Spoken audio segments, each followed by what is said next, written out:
Now, I know what you're thinking. Yeah, you're right. He took forever to come in the freaking mail.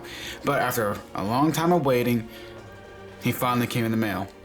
And oh my god, this guy is so freaking huge. Look, I couldn't even get it on my damn display right. His whole entire body will not fit in the camera shot. And I have to move it all around a lot so I can capture certain parts, especially the rest of his wingspan.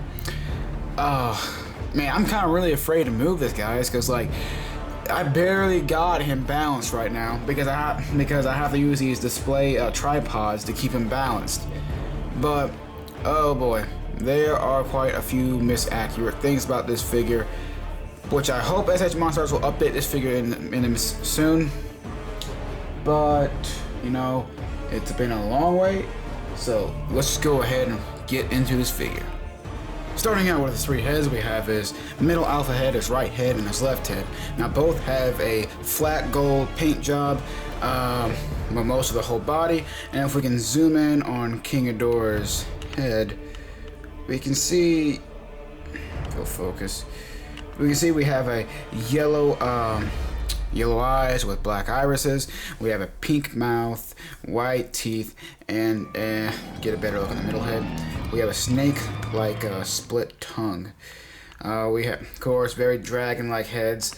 I'm really liking the head sculpt of King-Ghidorah. We can zoom in on his neck. He's got snake belly-like necks and scaly skin around, well, scales. Dragon-like scales, very reptilian around his neck, but not the belly of his neck, as we can see. Of course, he has the usual spikes on his head, and on the top of his head, he has a single row of spikes that's on all three heads. Alright, now let's move on to the torso. Now, as we can see, King-Ghidorah does also have a more flatter, more duller kind of gold paint down here. It's a bit different from the neck. He has a very small torso, not very muscular, just very skinny. Just very skinny looking. His, of course, his thighs are, well, I guess we can talk about that for the legs. We do have kind of like a bit of scaly pattern. If I can zoom in on his torso, very small abdominal section. Got a nice black mark. I wasn't gonna show you, but I'm afraid to touch this damn figure because if I do, he might fucking fall. Very tight abdominal area, and of course, black detail that goes from his abdominals to like where his to the center of where his torso meets his wings, and it spreads out like that. That is pretty cool. We can see also the muscular features on his arms. Well, his wings, and sadly his wings do not fold in. That's rather disappointing because I was hoping I can display him like I display the my King-Ghidorah figure with the wings folded back, but sadly no. Now looking at a good look at his wings real quick. His wings are very, well, I guess that's pretty movie accurate. Nice golden flat paint job.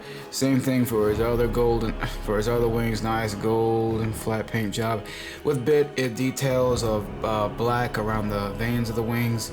Very nice look. Very, very good looking. Almost very bat-like. It's less dragon and more bat-like. Now let's move on to his legs. Now this is one of the misaccuracies that I forgot to mention, but you notice the tips of his wings, right?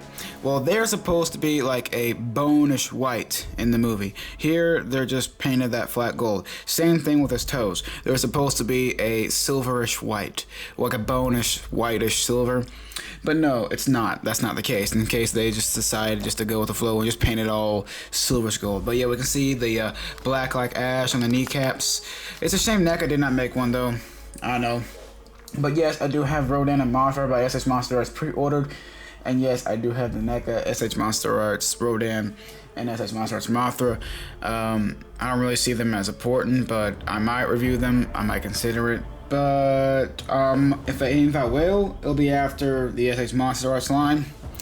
But yeah, let's get more closer look at the scales on his legs right there. Very nice detail, and just the feel of it is pretty rough. Oh shit. Almost fell it for a second. Yeah, very bird-like feet.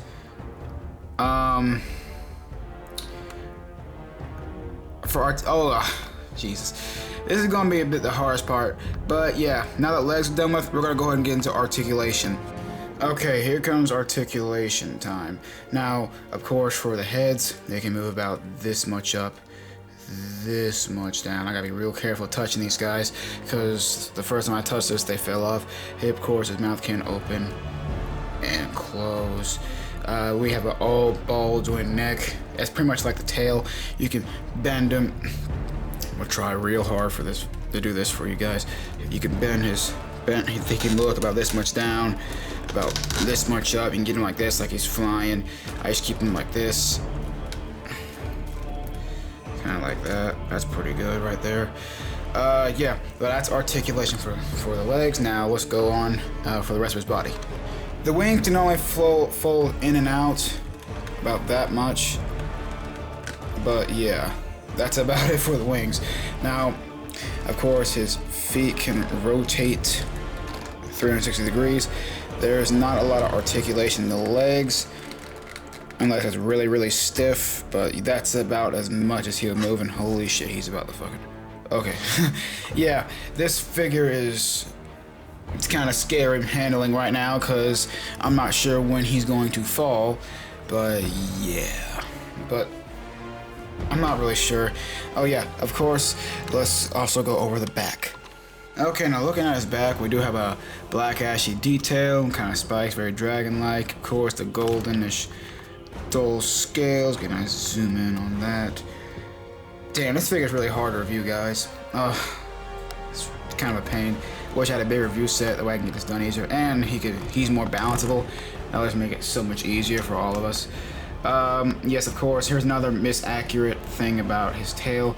Of course, in the trailer movie, the spikes that came out of his tail was a silverish bonish white, including these spikes on his tail right there that lead up to his back. They were white, but no, they're not on the figure, and that is a shame.